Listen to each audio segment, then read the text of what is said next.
السلام علیکم ورحمۃ اللہ وبرکاتہ۔ ایک لطیفہ سماعت فرمائیں جس کا عنوان ہے نیاز کا پیسہ نہ دینا۔ ایک غریب آدمی تھا، وہ بہت پریشان رہتا تھا، تو اس نے منت مانی، اے جلال شاہ بابا، اگر مجھے 100 روپیہ کی نوٹ مل جائے تو میں 10 روپیہ کی نیاز آپ کے نام کروں گا۔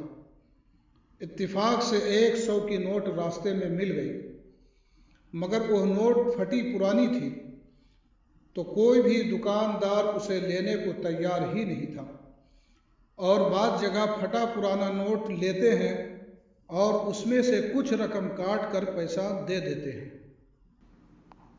تو یہ آدمی اس دکان والے کے پاس گیا، تو دکان والے نے اس نوٹ کو دیکھ کر کہا، اس کے 90 روپیہ ہی آپ کو ملیں گے۔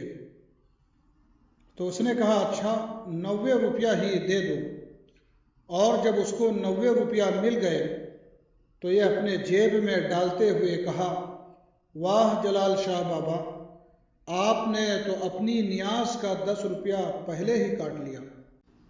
فائدہ: مفت کے روپیہ میں بھی رشوت شروع ہو گئی، یعنی اگر 100 روپیہ کی نوٹ مجھے مل جائے تو 10 روپیہ بابا میں آپ کو دوں گا، اور جب مل گئے تو اسے بھی نہ دیا۔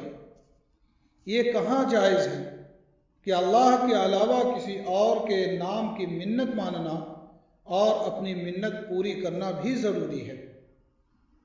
مگر کیا علاج ہے اس کا؟ اللہ ہم سب کو غلط رسومات سے محفوظ رکھے، آمین۔ وما علینا الا البلاغ۔